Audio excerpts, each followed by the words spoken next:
Hello everyone, আজকে আপনাদের জন্য নিয়ে এসেছি হোমমেড মোমোর রেসিপি। তো এখানে আমি আগে থেকে চিকেন কিমা করে রেখেছিলাম, সেই সাথে দিয়ে দিয়েছি পেঁয়াজ কুচি, কয়েকটা কাঁচামরিচ কুচি দিয়ে এর মধ্যে দিয়ে দিব স্বাদ মতো লবণ, এরপর দিয়ে দিব সয়া সস। সয়া সসটা খুব বুঝে শুনে দিতে হয়, কারণ সয়া সসে লবণের পরিমাণ অনেক বেশি থাকে। তো যাই হোক, এরপর আমি দিয়ে দিব রসুন বাটা, আদা বাটা দিয়ে খুব ভালোভাবে আমি চিকেন আর সব কিছু মশলা একসাথে মিক্স করে ভালোভাবে মেখে নেব। যত বেশি চিকেনটা মাখানো হবে তত চিকেনের টেস্টটা অনেক বেশি বাড়বে এবং মোমোর স্বাদটাও অনেক গুণ বেড়ে যাবে। তো এখানে আমি অ্যাড করব গোলমরিচের গুঁড়া। গোলমরিচের গুঁড়াটা আসলে যে কোনো খাবারই আপনার স্বাদটা অনেক বাড়িয়ে দেয়। তো মোমো হলে তো এখানে কোনো কথাই হবে না। চিকেনের মধ্যে যেই পোড়া মরিচটা থাকে, গোলমরিচটা, সেটা মোমোর টেস্টটা আরও অনেক বেশি বাড়িয়ে দেয়।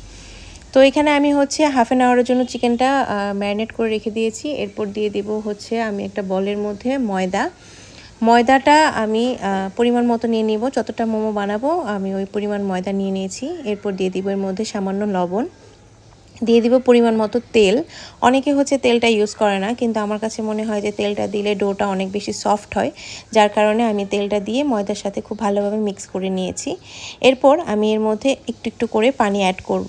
খুব বেশি একবারে পানি দেওয়া যাবে না, কারণ দেখা গেছে অনেক সময় পানিটা বেশি হলে ডোটা অনেক বেশি নরম হয়ে যায়। তাই আমি অল্প অল্প পরিমাণ পানি দিয়ে মেখে খুব সুন্দর একটা নর্মাল ডো তৈরি করে নেব। এই যে আমার ডো রেডি হয়ে গেল। এরপর আমি কিছুক্ষণ দুইটাই রেস্টে রেখে দিব। এরপর আসল কাজ। আমি এখান থেকে ডো থেকে একটু লম্বা করে কেটে একটু গোল গোল শেপ করে নিয়ে ছোট ছোট লিচি কেটে নেব। লিচিগুলো যত ছোট হবে সাইজ, তত মোমোর টেস্টটা অনেক বেশি ভালো হবে, কারণ যত পাতলা হয় মোমোটা খেতে আসলে অনেক দারুণ লাগে। তো যাই হোক, আমার কাছে মনে হয়েছিল ডোটা একটু হার্ড হয়ে গেছে, সেজন্য আমি একটু পানি অ্যাড করে করে বেলে নিচ্ছিলাম।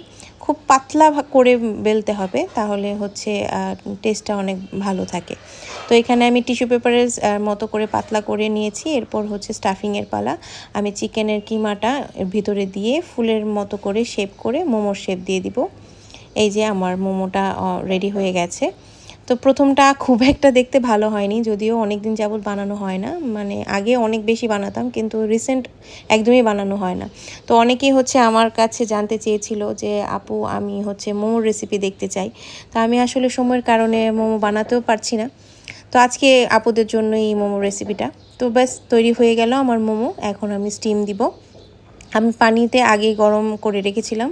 এরপর স্টিমিং জারে একে একে মোমোগুলো দিয়ে আমি কিছুক্ষণ ঢাকনা দিয়ে দিব।